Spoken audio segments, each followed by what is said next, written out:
오늘 배울 건 이제 화학이랑 생명과학인데, 자, 화학부터 한번 좀 펴봅시다. 화학을 펴보면, 자, 거기 보면은 우리 크게 4개의 단원으로 차례 한번 볼까요? 4개의 단원으로 나눠져 있거든요. 4개의 단원. 자, 거기 1단원은 단원명이 화학의 첫걸음이야. 그지?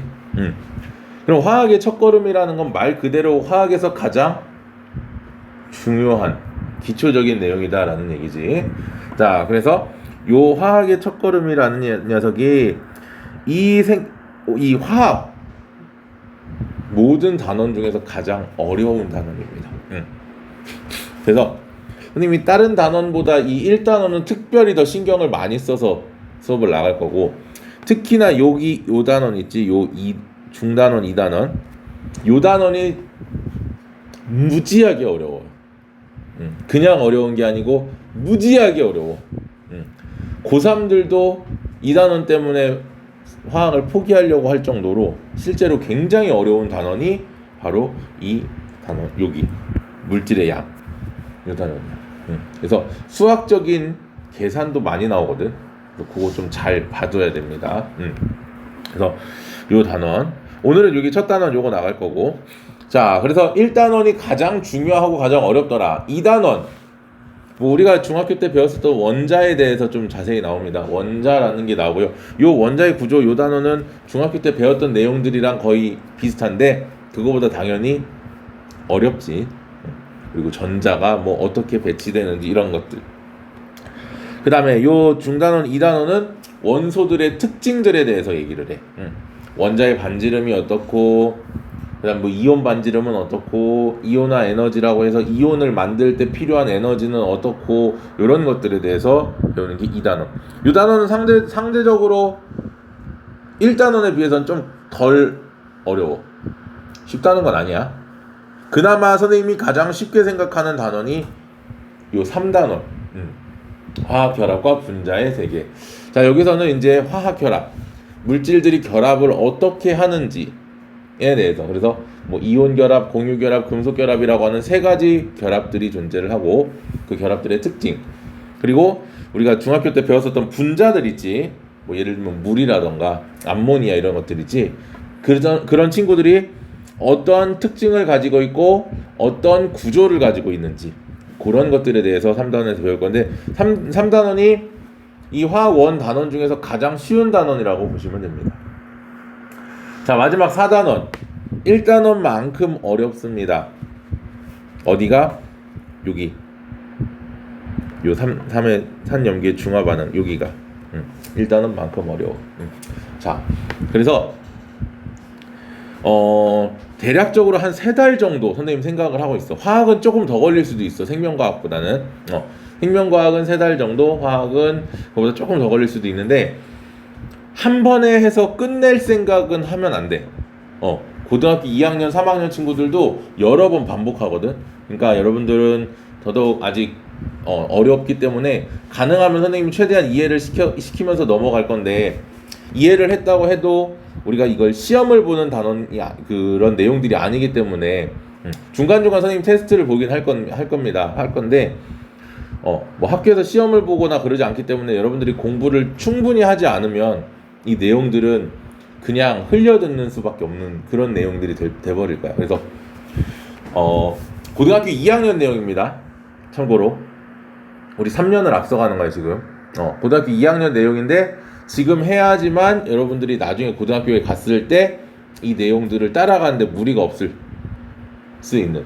이미 아마 주변에 친구들 보면 선행이 나간 친구들은 많이 나갔을 거야. 자, 그렇게 해서 이렇게 4개의 단원이 있고요. 학교마다 달라. 어떤 학교는 한 학기에 다 끝내는 학교가 있고, 어떤 학교는 1년 동안 나가는 학교들이 있기 때문에 아직 여러분들 고등학교가 배정되지 않았죠. 그래서 그거는 학교마다 다르기 때문에 일단은 우리가 요거를 조금 빠른 시간 안에 조금 나가도록 할게요. 중간중간에 어렵거나 이해가 안 되는 내용들이 있으면 선생님한테 바로바로 피드백을 해야 되고, 카톡을 통해서 뭐 질문을 해야 되고,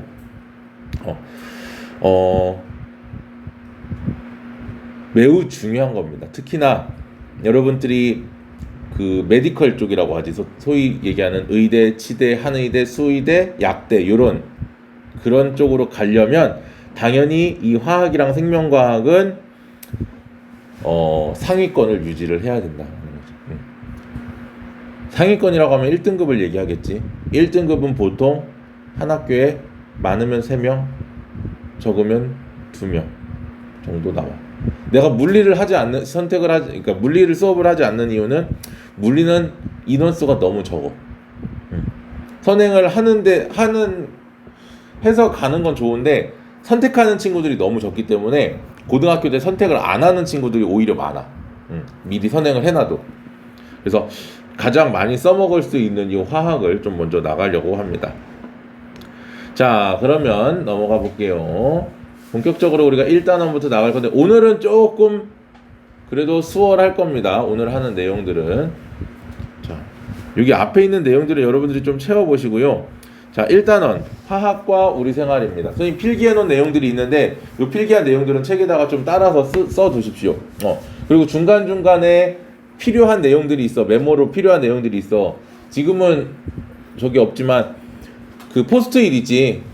포스트잇에다가 이제 가지고 다니면서 포스트잇에다가 써가지고 붙여놓는 것도 좋습니다. 자, 설명을 하면 그거 일단은 필기는 좀 이따가 하고 설명을 먼저 하고 자 봅시다.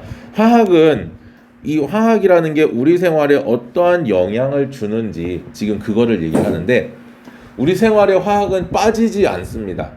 예를 들면 우리가 과거에 불이라는 걸 최초로 인간이 사용을 하지, 그렇지? 자, 불을 사용하면서 신석기가 시작이 돼. 그러면서 음식들을 익혀 먹고, 그렇지? 식생활이 바뀌어, 식습관이 바뀐다는 거지. 자, 그러면서 우리 인간이 더 많은 에너지 효율을 나타내게 되는 거고, 그 불을 우리가 컨트롤할 수 있게 되면서 여러 가지 금속들, 철이라던가 구리, 이런 청동기, 철기 이런 시대들이 오게 된단 말이에요. 그러니까 이 화학이라는 건 인류의 역사상에 있어서 인류의 문명이 발달하게 되는 가장 큰 핵심 포인트의 학문이라고 볼 수 있다는 거죠. 18세기 들어서 영국에서 산업혁명이 시작되는 것도 전부 다 화학적인 발견들에 의해서 나타나는 거고. 자, 그래서 이 화학은 도대체 우리 생활에 어떤 영향을 줬느냐 4가지로 나눌 수 있습니다. 첫 번째, 이거를 좀 옮겨야 되겠다. 자, 첫 번째, 인간에게 식량 문제에 가장 큰 영향을 줍니다. 식량 문제. 두 번째는 의료 문제. 세 번째는 주거 문제. 사실 의식주라는 말은 되게 많이 쓰지. 그치? 의식주. 그 중에서 제일 중요한 게 뭐야? 식이지. 먹어야지. 옷, 창피하지만 없어도 살 수는 있잖아. 주거, 어쩔 수 없지만 땅바닥에서 잘 수 있잖아. 근데 안 먹으면 죽는단 말이야. 그치? 그래서 가장 먼저 식량 문제를 해결을 합니다. 뭐가? 화학이. 두 번째로는 의료 문제를 해결합니다. 그치? 옷. 세 번째는 주거 문제. 그리고 의식주가 해결이 되니까 그 다음부터 뭐를? 건강. 건강의 문제. 요즘 웰빙, 유기농 이런 것들. 이런 4가지의 포인트, 4가지의 관점에서 우리가 화학을 좀 본다라는 거죠. 자, 첫 번째, 그러면 화학은 식량에 어떤 유용성을 줬느냐? 첫 번째입니다. 자, 산업혁명, 1800년대에 산업혁명이 시작이 됩니다. 그죠? 이거 왜 이렇게 두꺼워? 잠깐만. 여기 왔는데. 자.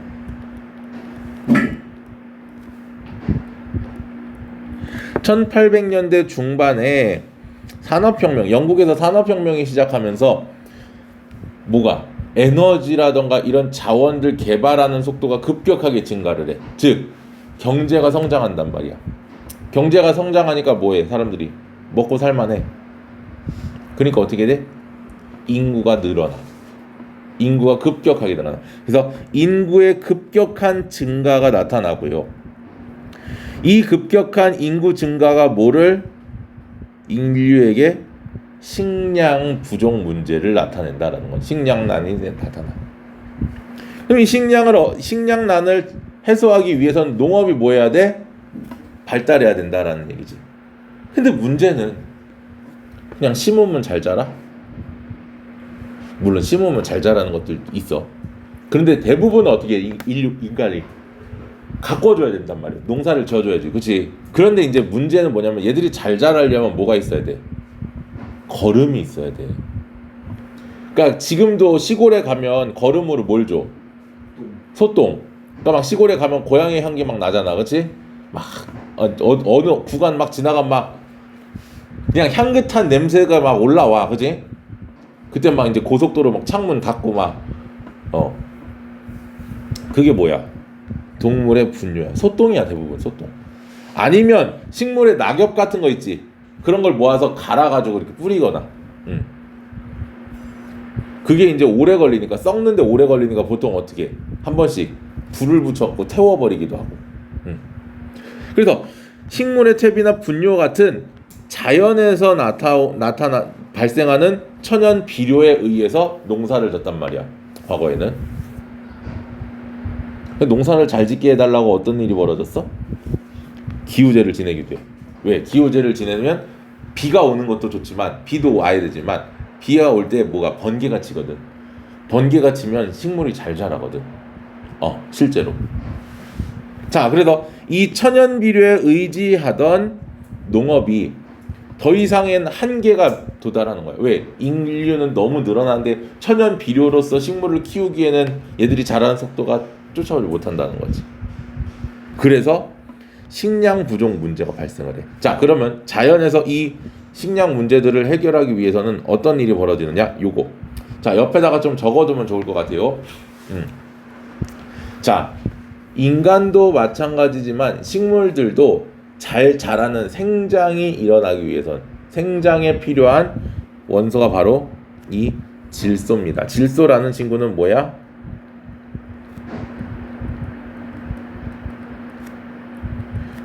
단백질의 주성분이 질소야. 단백질의 주성분.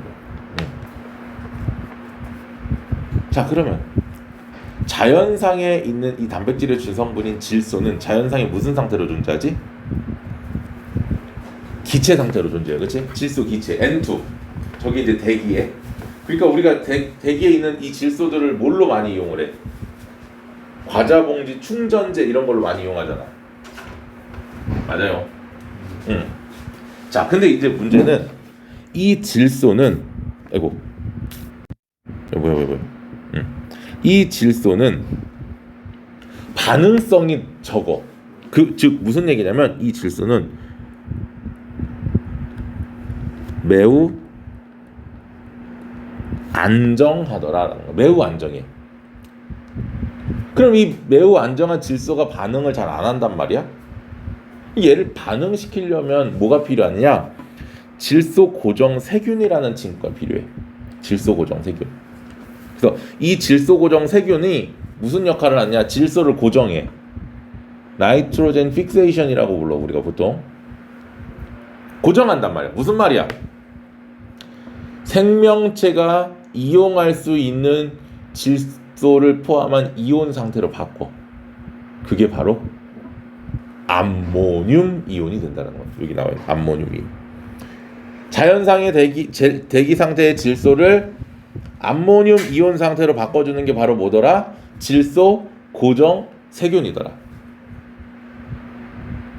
됐습니까?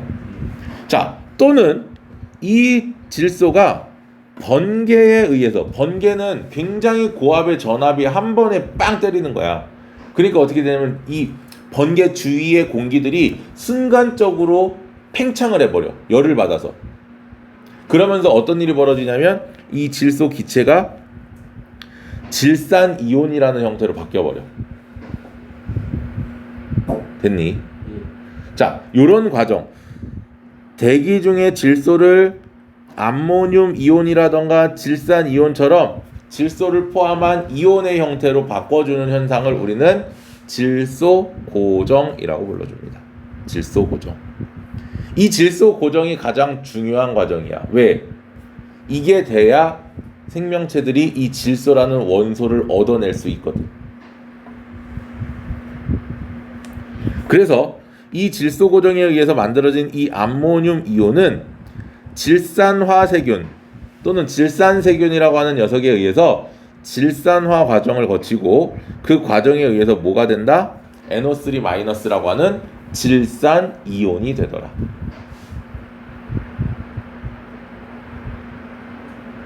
됐습니까? 그러면 생명체는 이 암모늄 이온과 질산 이온을 흡수하여, 보통 이제 식물이 되겠지, 생산자들이 되겠지, 걔들이 자연상의 이런 이온들을 물과 같이 뿌리를 통해서 흡수를 해서 그걸 가지고 핵산, 유전물질입니다. 뭐 DNA, RNA 이런 거 들어봤지? 핵산. 그 다음에 아미노산, 단백질의 기본 성분이고요. 그리고 실제 아미노산, 이번 시험 범위에 우리 아미노산 했잖아, 그렇지? 아미노산이랑 단백질 같은 녀석들을 만들어, 질소를 포함한 어떤 물질들을 만들어.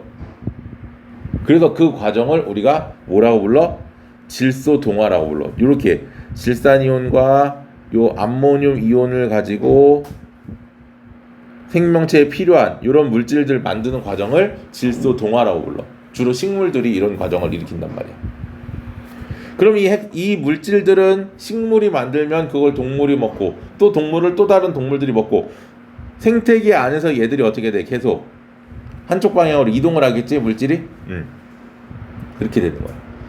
그리고 그 생물들이 죽으면, 땅에 묻히면 그 생물들에 포함되어 있던 이런 물질들을 탈질화세균이라고 하는, 질소를 빼내는 세균들에 의해서 얘들이 다시 탈질소 과정이라고 해서 다시 대기 중으로 질소 형태로 빠져나간다는 얘기지.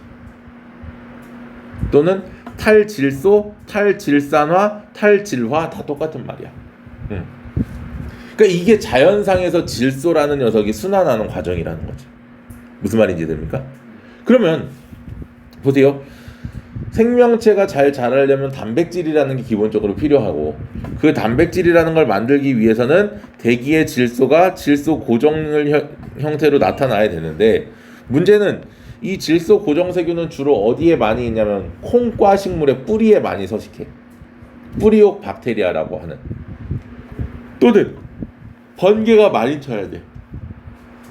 근데 번개 치는 거 내가 조절할 수 없지. 그렇다고 콩만 먹고 살 거 아니지. 그러니까 이런 식으로 자연상에서 질소가 끊임없이 순환을 한단 말이야. 그런데 이 과정은 매우 제한적이라는 얘기지. 그치? 이게 제한적이야. 뭐에? 늘어나는 인구의 식량 문제를 해결하기에는 제한적이라고. 맞습니까?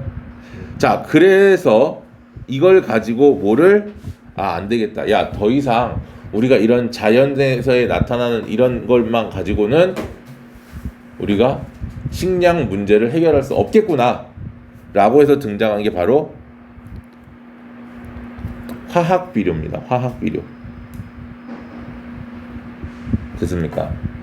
자, 이 화학비료 같은 경우는요, 첫 번째, 식물이 잘 자라기 위해서는 여러 가지 원소들이 필요하구나 라는 게 발견이 돼. 그래서 대표적인 게 질소, 아까 얘기했던 단백질의 주성분, 이건 에너지를 만들어내는, 그러니까 에너지 원을, 예를 들면 이제 ATP라고 불러주거든. ATP의 주성분, 그 다음에 뭐 칼륨, 열매를 맺히는데 필요한 원소들, 이런 원소들이 식물의 생장에 꼭 필요하구나 라는 게 발견이 되면서 이런 원소들을 포함한 비료들을 만들어. 그래서 얘들을 직접 땅에 뿌려주면 식물이 어떻겠구나, 더 잘 자라겠구나. 근데 인이랑 칼륨에 비해서 질소는 아까도 얘기했듯이 자연상에서 매우 어떻다? 안정하다. 그러니까 매우 안정하니까 이 질소를 가지고 뭔가 화합물을 만들기가 어렵다라는 거지. 그러다가 1906년 암모니아라는 게 NH3 알지요? 합성됩니다. 누구에 의해서? 하버, 프리츠 하버라고 하는 학자입니다. 독일의 전쟁 영웅이야. 독일의 전쟁. 자, 이 하버는요, 그러니까 유태인인데 독일에서 생화학 무기를 만들던 화학자예요. 독가스 이런 거, 독가스 전문가예요. 그러니까 쉽게 얘기하면. 그래서 하버가 염소기체라는 걸 만들어서 영국 군인을 수십만 명을 하루아침에 죽여. 본인이 만든 기체에 의해서 죽어. 그런데 뭐를 또 만들었느냐? 방금 여기서 얘기하는 것처럼 암모니아라는 걸 인위적으로 합성을 할 수 있다는 거예요. 그래서 암모니아 합성 이 방법을 우리가 하버 보슈법이라고 불러요. 하버법 또는 하버 보슈법. 여기 선생님 써놨어. 하버 보슈법. 자, 공기 중에 질소와 수소를 반응시켜서 암모니아를 대량으로 합성을 합니다.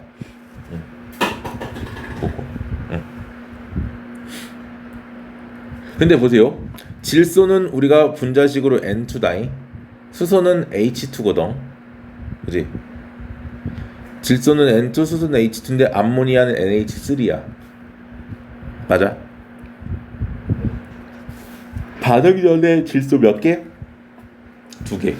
여기가 이제 반응 전이야. 이쪽이 화살표 이후가 반응 후야. 이거 이제 화학 반응식이라고 해서 중학교 3학년 때 자세히 또 배울 거고, 우리가 다음 시간쯤에 한 번 더 얘기를, 아니 다음 시간, 한 다다음 시간쯤에 한 번 더 얘기를 할 건데, 자, 질소가 2개인데 반응 후엔 질소가 하나야.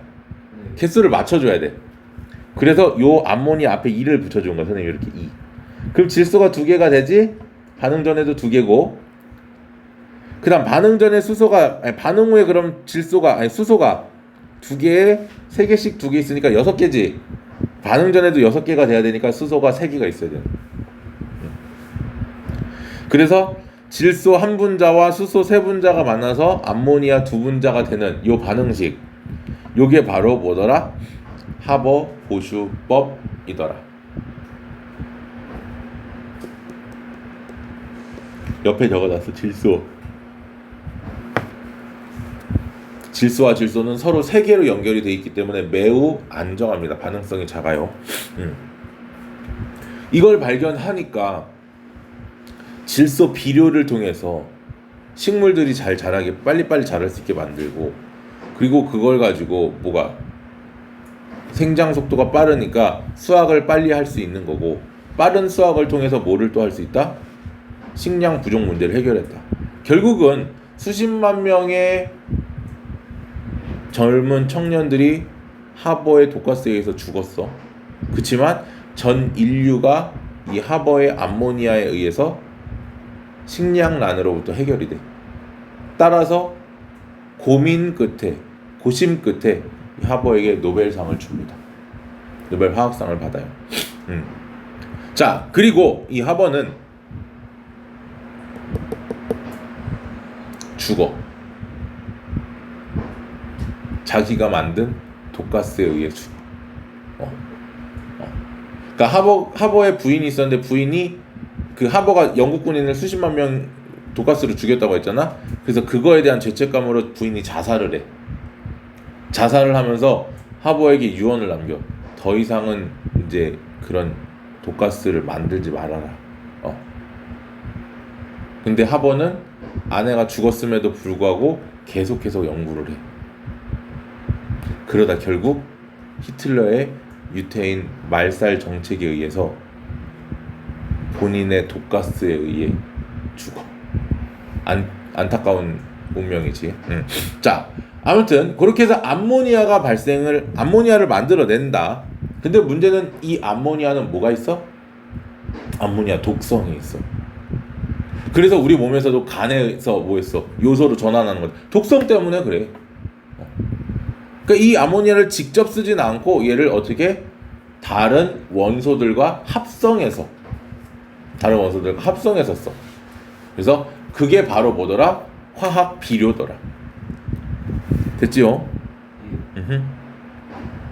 자, 그래서 이 화학 비료를 대량으로 생산을 하게 되고요. 대량으로 합성이 가능해진 암모니아를 가지고 우리가 화학 비료를 대량으로 생산을 하면서 결국은 농업 생산량이 증가하게 되고, 따라서 식량난도 해결할 수 있게 된다는 거지.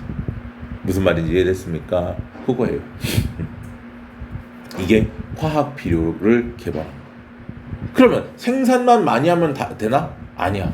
이제 뭐야? 생산이 충분히 되니까 야 이제는 필요 없는 잡초라던가 아니면 이 식물의 생장을 방해하는 해충들로부터 좀 우리가 식물을 지키자. 그래서 등장하는 게 살충제, 제초제. 이걸 통해서 농산물의 질이 어떻게 좀 더 향상되지. 이제 사실은 이제 요즘에는 잘 안 쓰지 농약을. 유기농이 더 아무래도 대세니까. 그래서 농산물의 질은 향상되지만 해로움이 조금 증가합니다. 최근에는 그래서 잘 안 쓰기는 해. 최근에는 유기농을 쓰지. 어떻게 했어 유기농? 뭐 예를 들면 논에다가 우렁이 같은 거를 푼다거나 오리 같은 걸 풀어가지고 해충들을 잡아먹게 만들어. 그래서 실제로 친환경 농법 같은 걸 사용을 하는데 아무튼 그 당시에는 그게 중요한 게 아니고 일단은 벌레가 너무 많으니까 일단 빨리 죽여야 된다 이거지. 살충제, 제초제. 그래서 실제로 생산량이 어떻게 된다? 급격하게 증가를 하게 된다. 그리고 또 화학에 의해서 비닐이 등장을 해. 비닐을 개발을 해. 그러니까 비닐이 개발되니까 뭐가 돼? 비닐 하우스를 만들어. 그래서 계절에 상관없이 농작물들을 키우는. 요즘에 그래서 하우스 딸기, 뭐 하우스 수박 이런 거 많잖아. 물론 아직도 좀 비싸잉. 겨울에도 수박 먹을 수 있어. 비쌀 뿐이야. 그지? 그런 것들. 그래서 결국은 요 식량 부족 문제를 뭐에 의해서 인공 비료라고 하는 암모니아 비료가 만들어지면서 식량의 부족 문제를 해결했다. 그 이후에 뭐 이런 것들 살충제, 제초제, 비닐 이런 것들은 부수적인 거지. 그리고 지금은 인구가 또 너무 많이 늘어나서 어떻더라? 야 이거 저기 가지고 안 되겠구나. 식물 가지고 안 되겠구나. 그래서 곤충을 이용한 식량 연구들, 밀웜 이런 것들. 실제로 서울에 가면 이 곤충을 이용한 카페들이 있어. 밀웜 쉐이크라던가 밀웜을 이용한 쿠키 같은 걸 팔아. 자 그런 것들. 그래서 곤충이 단백질이 풍부하기 때문에. 자 넘어갑니다. 요 밑에 뭐 가두리 양식 이런 건 저기고요. 넘어가서 의료 문제 읽어보면 충분하는 거야 저런 것들은. 그다음 이제 인구가 늘어나니까 또 의복이 문제네. 옷이 또 섬유가. 그지? 과거에는 식물을 통해서 얻어낸 그런 의복 또는 동물을 통해서 얻어낸 가죽 이런 것들을 이용해서 의복을 만들었는데 부족하니까 어떻게 돼? 자 천연 섬유들은 좋아. 촉감도 좋고 땀의 흡수나 이런 것들도 잘 되고 다 좋아. 근데 문제는 대량 생산이 어려워. 일단 두 번째는 금방 찢어져. 해진다고. 내구성이 좋지 않다라는 거지. 그래서 뭐야? 합성 섬유를 개발하는데 첫 번째 화석 연료. 그러니까 우리가 1800년대 중반에 산업혁명이 시작되면서 화석 연료들을 쓴단 말이야.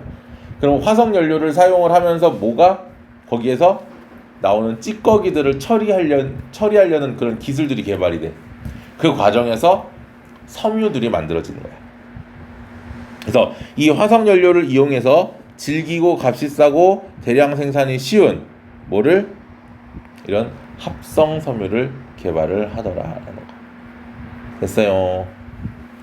첫 번째 나일론입니다. 나일론 많이 들어봤지?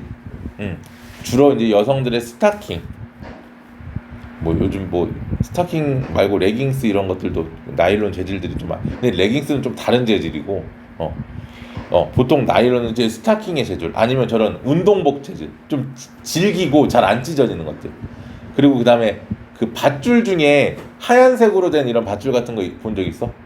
그런 밧줄들이 저런 나일론으로 되어 있고, 그다음 뭐 그물, 칫솔 이런 것들. 최초의 합성 섬유고요. 캐러더스라는 학자가 개발합니다. 누구? 캐러더스. 이 사람은 좀 이름은 기억해둘 필요가 있어. 캐러더스. 두 번째가 폴리에스터. 폴리에스터는 가장 우리가 많이 사용하는 섬유입니다. 여러분들 옷에 보면 옆에 택 있지 이렇게. 여기 보면은 대부분 폴리에스터가 있을걸? 이건 아니네. 폴리에스터가 섞여 있는 옷들이 좀 많아. 면이랑 폴리에스터를 섞어가지고 많이 만들어요. 자, 그리고 탄력성이 좋고 신축성이 좋더라. 그다음 폴리아크릴. 폴리아크릴 같은 경우는 이제 보온성에 강하고 그리고 열에 강한 그러니까 뭐 실험복, 그다음에 방화복, 소방복 이런 것들에 좀 많이 이용이 되는 거고 최근에는 기능성 소재들 뭐 있어? 니네 뭐 고어텍스 들어봤지? 그다음에 뭐 있어? 히트텍 무슨 쿨링 뭐 이런 것들 있잖아, 그렇지? 뭐 땀은 배출 잘하고 그다음 뭐야 바람 통풍은 잘 통하고 뭐 이런 것들, 이런 것들. 그래서 역시 화학에 의해서 합성 섬유들이 개발이 됐다. 그리고 거기에 추가적으로 뭐가 염색약. 자연상에서 얻어진 그런 염색약이 아니고 합성을 통해서 얻어진 염색약들이 만들어졌는데 이게 어디서 최초로 발견되냐면 그 퍼킨이라는 영국의 과학자가 말라리아 치료제를 찾다가 우연히 보라색의 어떤 물질을 개발이지. 그래서 이 물질이 보라색이거든. 그리고 한번 염색이 됐더니 잘 안 지워지네. 그걸 이름을 모브라고 불러. 모브. 그래서 1900년대 초중반 1950년 정도까지만 해도 5, 60년 정도까지만 해도 미국에서 이런 좀 이렇게 고위층들, 그 다음에 영국의 고위층들 이런 사람들은 보라색 옷을 되게 좋아했었어. 이 모브로 염색한 옷을 그거를 이제 마치 자신의 그 지위를 나타내는 것처럼 그렇게 상징을 했어. 그러니까 보라색이 그래서 그 당시에는 굉장히 유행을 했었던 시기가 있어. 이 모브가 최초의 합성 섬유고요. 자, 최근에는 뭐 기능성 섬유 아까 얘기했었지. 그리고 첨단 섬유. 그다음 뭐 스마트 의류 많지요. 뭐 이런 것들. 이런 것들을 통해서 의류 문제가 또 해결이 되고 있더라.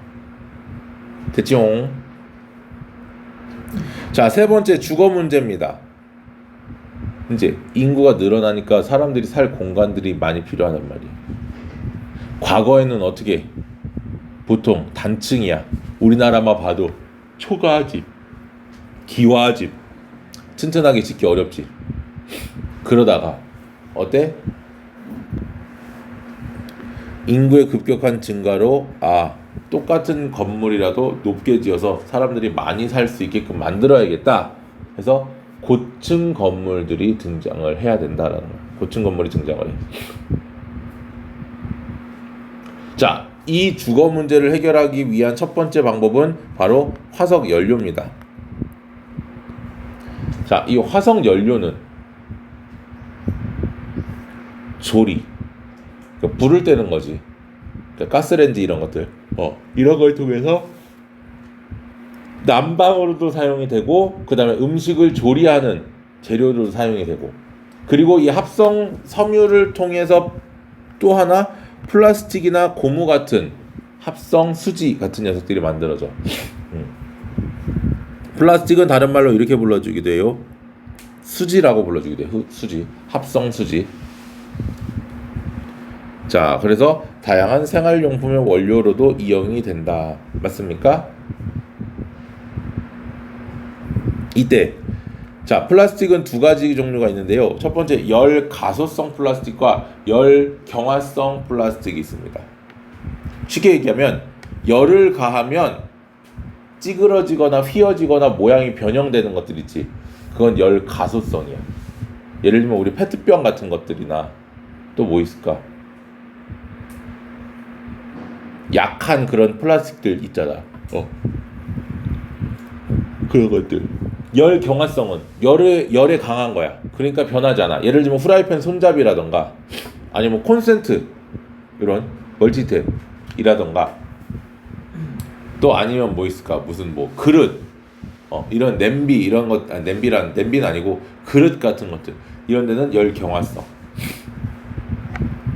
이렇게 졸리면 화석 연료를 이용을 해야 된다라는 거고. 자, 그 다음 두 번째는요. 건축 재료도 변합니다. 과거에는 천연 재료, 자연에서 얻을 수 있는 뭐 예를 들면 나무라던가 돌이라던가 뭐 이런 것들 천연 재료들을 이용을 했다면 이 철연 재료들이 뭘로? 합성 재료들로 바뀌어요.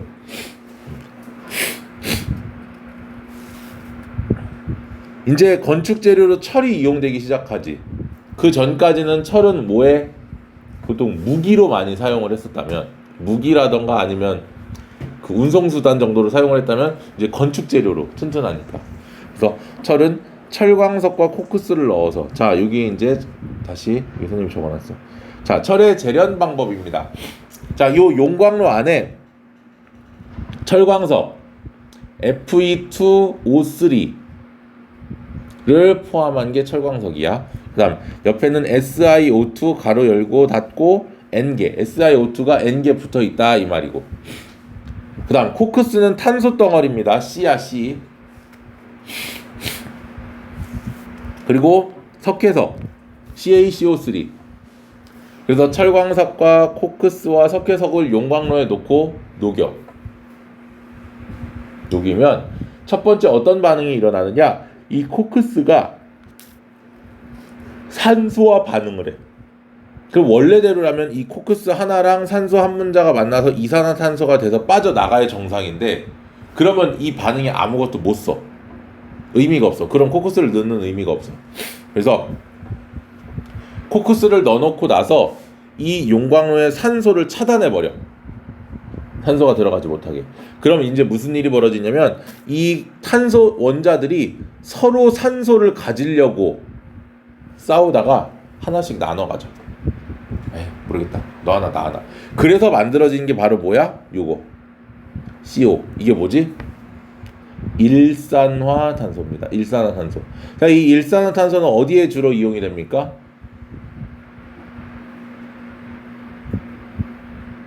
스스로 목숨을 끊을 때 이용이 됩니다. 번개탄 같은 것들. 그 밀폐된 공간 안에서 번개탄 같은 걸 피우면 이 일산화탄소, 왜? 산소가 부족하거든. 일산화탄소가 만들어져. 이 일산화탄소는 적혈구가 무슨 역할을 했지? 산소 운반을 하지. 이 적혈구하고 결합할 수 있는 세기가 산소보다 100배 이상 강해.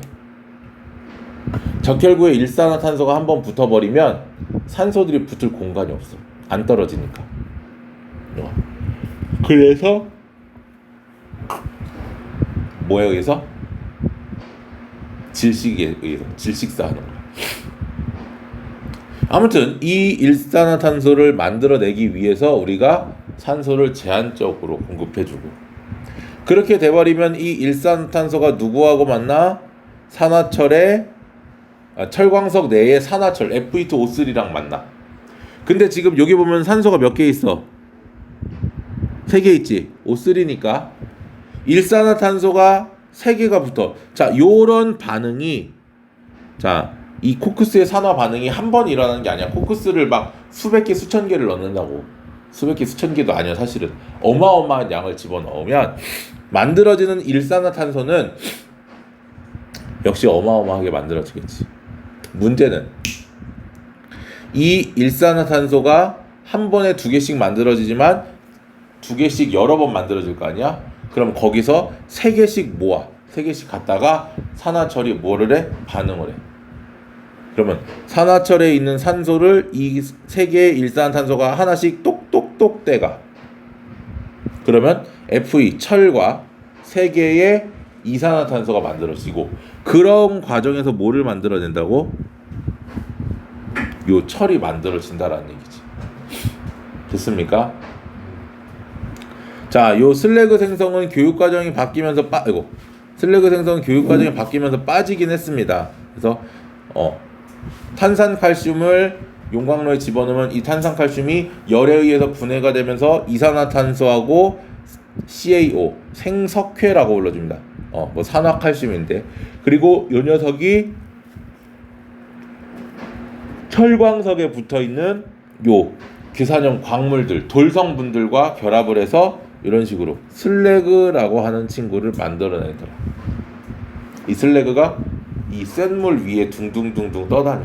그럼 그거 걷어내면 센 물이 순수한 철이 만들어진다. 빨갛고 노랗게 이제 액체가 된, 용융된 상태의 철들이 바로 이 용광로에 의해서 만들어진다. 자, 이 철의 재료는 좀 적어둡시다. 3번은 그냥 안 적어도 상관은 없어 크게. 적어두면 좋긴 한데 요 3번 제외한 1, 2번은 반드시 기억해 두셔야 됩니다. 요 1, 2번은 적고 넘어갑시다. 자.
다 적었어? 응. 자, 그래서 철. 근데 철은 요즘에는 그냥 쓰진 않습니다. 철은 녹이 많이 쓸기 때문에 그냥 쓰지는 않고, 녹이 쓸지 않게 크로뮴이랑 텅스텐, 뭐 니켈 이런 것들을 섞어가지고 여러분 잘 아는 스테인리스 강이라고 하는 녀석, 녹 쓸지 않는 그런 녀석을 만들기도 하고, 또 탄소를 섞어서 탄소강이라고 해서 단단한. 그냥 철은 휘어지거나 이럴 수 있어. 근데 여기에 탄소가 좀 들어가면 단단해져. 그러니까 부러지거나 이럴 수 있어. 휘어지는 게 아니고. 그런 식으로. 그래서 여러 가지의 형태로 다른 형태로 만들어서 사용을 한다라는 거고. 두 번째, 지금 건축 재료 하고 있는 거잖아, 우리, 그렇지? 두 번째는 시멘트. 석회석을 가열하면 아까 생석회 CaO라는 게 만들어졌지. 그리고 이산화탄소가 빠져나갔지. 이 생석회에다가 점토를 섞어가지고 만드는 게 바로 시멘트. 그럼 이 시멘트에다가 모래나 자갈 같은 걸 넣는 건 콘크리트. 이 콘크리트는 뭐야? 우리가 벽면 같은 거 만들 때 많이 쓰지. 건축물. 이 건축물에 압축하는 힘에는 굉장히 이 콘크리트가 어때? 강해. 근데 뭐는 안 돼? 팽창하는 힘에는 약해. 압축에는 강한데 팽창에는 약해. 그러니까 오래된 아파트 같은 경우는 이 콘크리트의 그 성분 비율을 잘못하면 얘들이 여름에 팽창을 많이 해. 그럼 뭐냐면 이제 벽에 균열 같은 게 가. 그러니까 그런 균열들이 없게끔 만드는 게 이제 또 기술인 거야. 그런 것들. 그래서 잡아당기는 팽창하는 힘에는 콘크리트가 약하더라.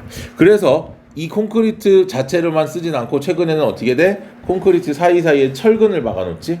그게 철근 콘크리트. 그 다음에 알루미늄이라고 해가지고 보크사이트. 우리 이전 창틀 같은 게 알루미늄입니다. 그래서 이런 것들.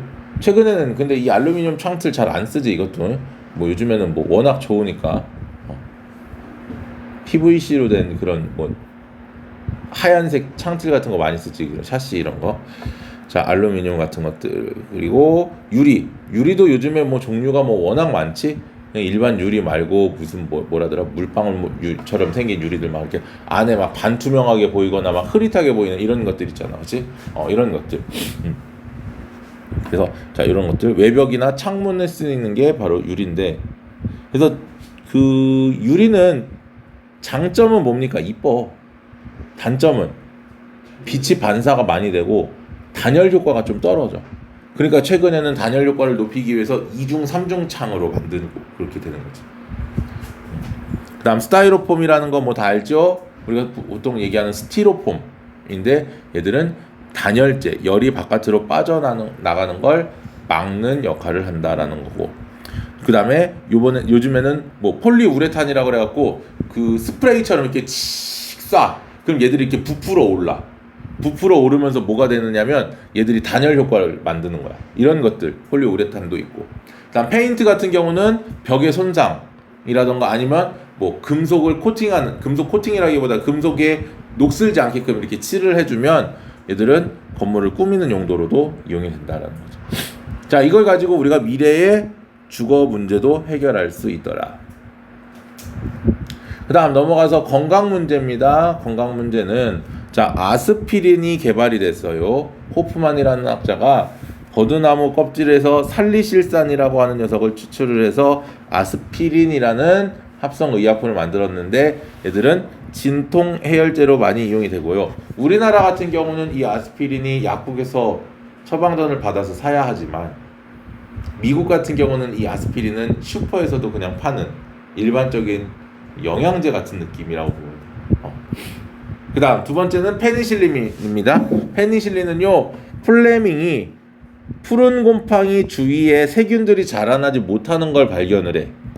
그걸 가지고 푸른 곰팡이로부터 추출한 물질을 가지고 세균들을 제거하는 항생제를 만듭니다. 항생제. 자, 이 항생제는 뭐야? 너무 많이 쓰면 돼? 안 돼? 안 되지. 안 됩니다. 자, 항생제. 자, 이렇게 얘기를 하면 중단원 1단원에 소단원 1단원 하나 나갔고요. 자, 좀만 쉬었다가 여기 B 넘어가도록 할게요.